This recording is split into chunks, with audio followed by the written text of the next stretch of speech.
Hey everybody, Mandolin here. How's it going? I'm out here sharing some nature with you. When I was getting this narrative together to do this video on the new moon, I was listening to some music by Estas Tonne, and I don't know if I'm saying the name right. I will put a link down in the description. And it was called Wind Vibrations, and it's been kind of windy, and it was just really cool. It was inspiring. I'm almost always listening to music, so when something like this comes up, sometimes I like to share what accompanied me in this. New moon in Taurus tomorrow night, my time, which is Eastern time, April 22nd at 10:25 or 22:25, 3 degrees and 23 minutes. So it occurred to me that I talked to you guys about these moon phases, and I always try to bring you some information on it, and I don't really explain it.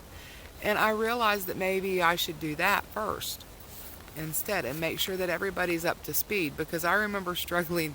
That's what sent me looking to understand it. So what's a new moon all about? A new moon is the beginning of the cycle. It's a time about planting, as in the seasons. Planting represents your intent. What are you going to grow over our next month?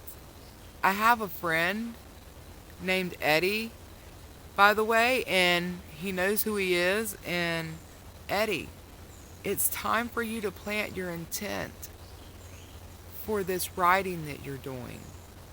You need to set your intent. It's a beautiful time for you to manifest. It's about creating, initiating the steps or the path or the method for this moon cycle. You notice I'm not saying month. It's all about cycles, not time, guys.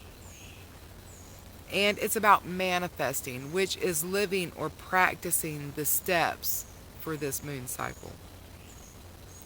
So the new moon is a time when the sun and the moon and the earth come almost completely into alignment. The moon looks like it's glowing because the sun shines on us and it bounces back on the moon and it makes it look lit up.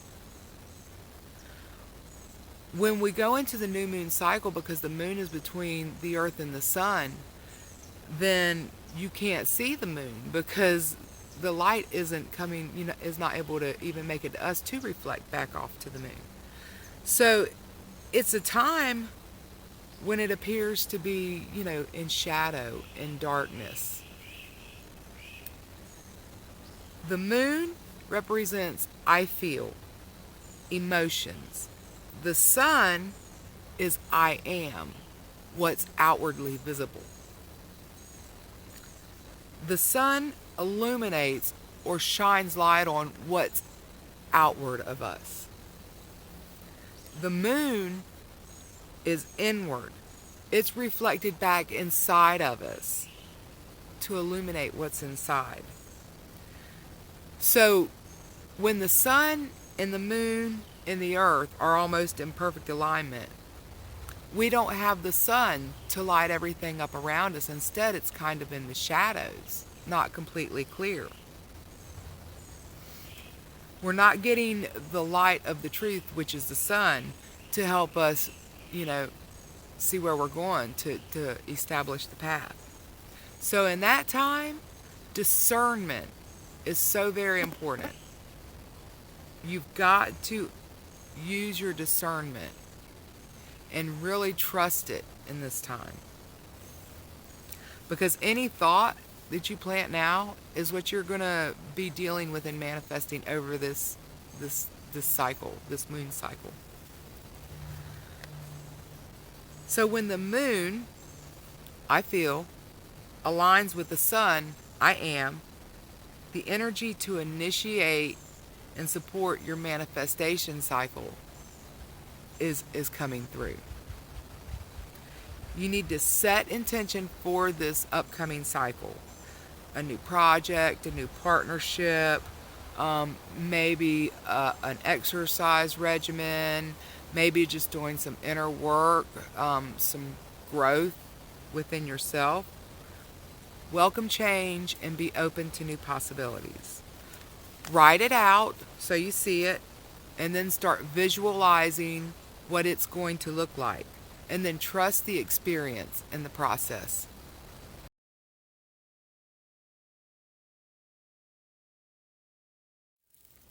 Okay, Chewy disappeared for a minute. He's back.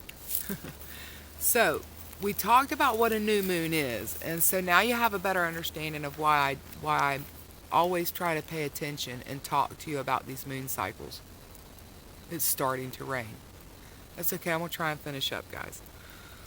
So the Taurus aspect. Taurus is the first earth sign in the zodiac cycle. Okay, we started Aries, and so Taurus is the first earth sign. It relates to nature, physical stuff. It rules your senses. It's stubborn. It's restless. And it's very slow. It's the bull, so you can see where these characteristics would play into it. The feelings that can be generated by this energy coming through could be ignoring your inner experience for what is outward, because it is of the physical nature and you use your senses on the outward things. You might be resistant to change because of the stubbornness. The restlessness could bring about impulsive, addictive behaviors, cravings, obsessions, and the slowness of it can bring about impatience or anxiety. So how do you utilize these feelings while you're keeping in mind to look out for the other things that might kind of slow you down for a minute? I'm out here in nature. It's a great way to ground, and grounding is important, especially when you're feeling frustrated, because when you can get a fix of the external senses, and at the same time, because you can connect with nature, you're also paying attention to that inside and encouraging self-peace and growth. For the part of the stubbornness, be open to new experiences and ideas. Don't just know right away. Okay, give it some pause and be open and really roll it over. Even if you're just repulsed by the thought of going down a certain path to start with. It's not what you see, but be open, because otherwise you may be putting limitations on yourself. And you can use this energy of restlessness, use the energy of this current slowdown that we're in to explore, to grow, and to create something. So you'll be keeping yourself busy and keeping anxiety down.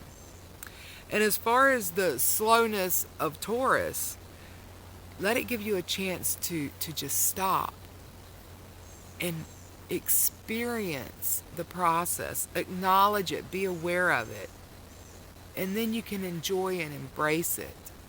Get to know it.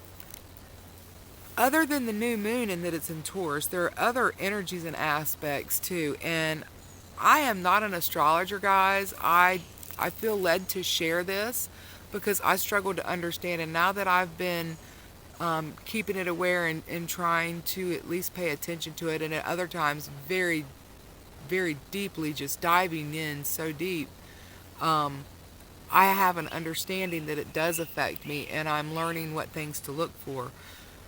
But I am not an astrologer. Most of my information for this one came from Bracha Goldsmith, and this part for sure did. So I encourage you, I like the Peace Dealer, I like Bracha Goldsmith. Find somebody that resonates with you. That's the most important thing, because we're different beings, we have different experiences, and so the characteristics that you need to resonate with you may be different than what I need. Okay? So some other things that she pointed out were the sun, moon, and Uranus are all in Taurus.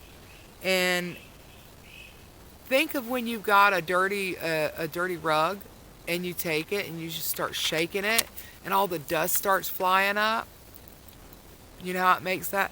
Well, that's what Uranus does with the awareness. It gives you the awareness. You know, it raises all of that up, the awareness of this process and cycle.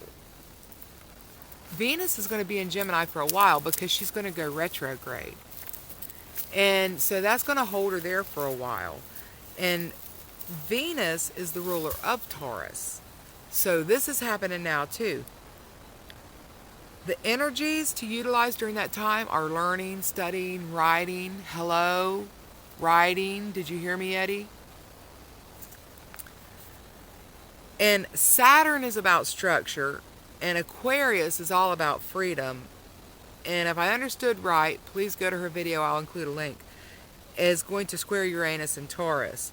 So if my interpretation was right of what I heard, there could be shake-up, still the uneasiness. We already know our financial systems have a lot going on right now. So it could be more of that, shake-ups, change in structure, maybe a more free structure on an individual and on a whole collective scale, on a global scale, whichever cycle. See, cycles are within cycles, are within cycles, are within cycles. And with that, the sun came back out. You can take what you want. You can say whatever you want, but that's the truth of it. So those are things to be looking for. So what is it that I hope that you got out of this? These are my goals, okay? I want you to recognize what can and cannot be influenced or changed, okay?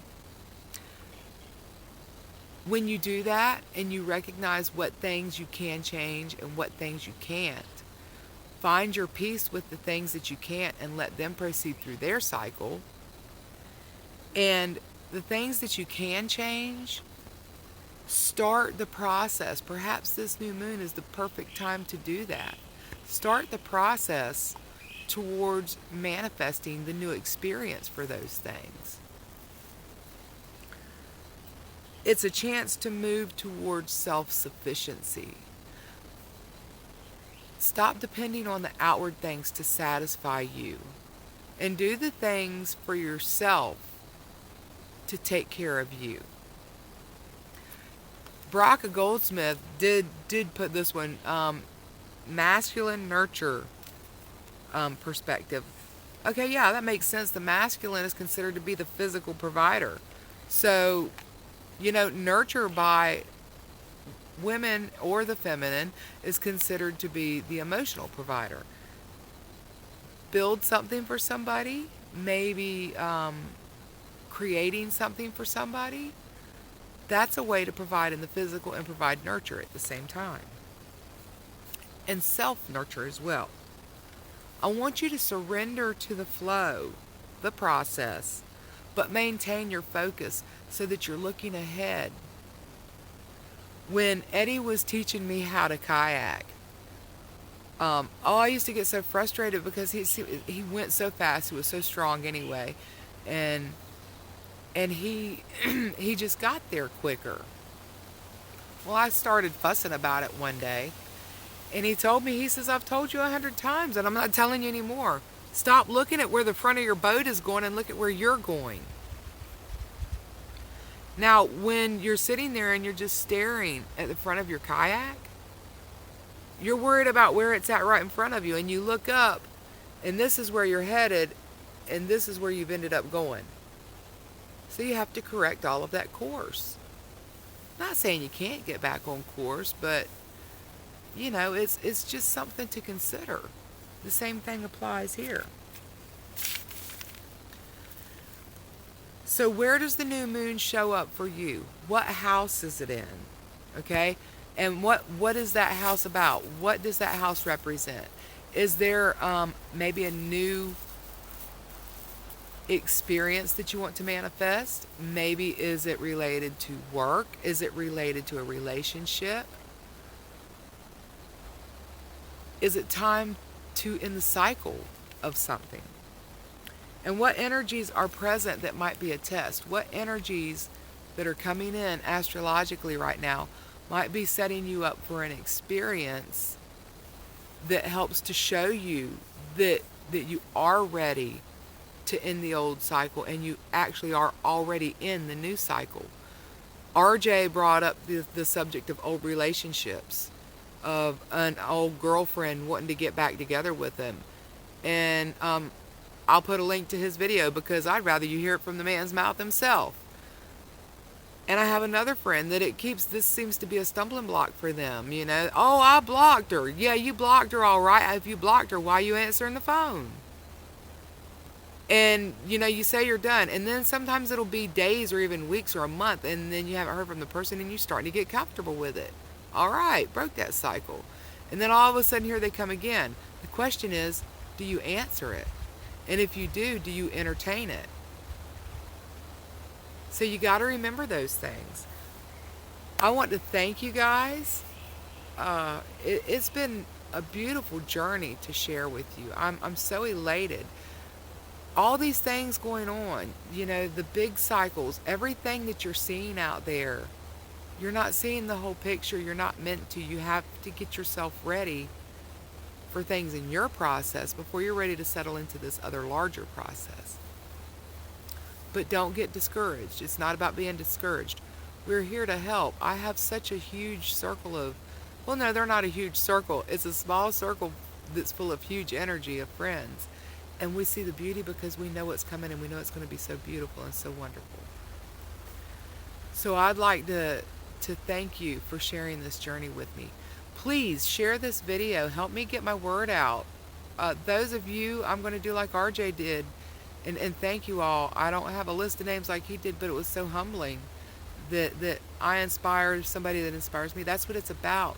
Building a network, building a community of encouragement and love and inspiration. Not fighting and arguing. Okay? We're nothing but love. So like, share, looking for new subscribers. I would love for you guys to bring some of your friends on board and leave comments. Let me know what's going on. Let me know what you're wondering about. Let me know if there's an experience that you want to share. I will see you next time. I do have some ideas for some new videos, and I'm pushing them out just as quickly as they come to me and as quickly as I can. And I'm so grateful to be here, and I'm so grateful to be able to share with you. So feel my love and feel my excitement, and I will see you guys next time. Bye, y'all.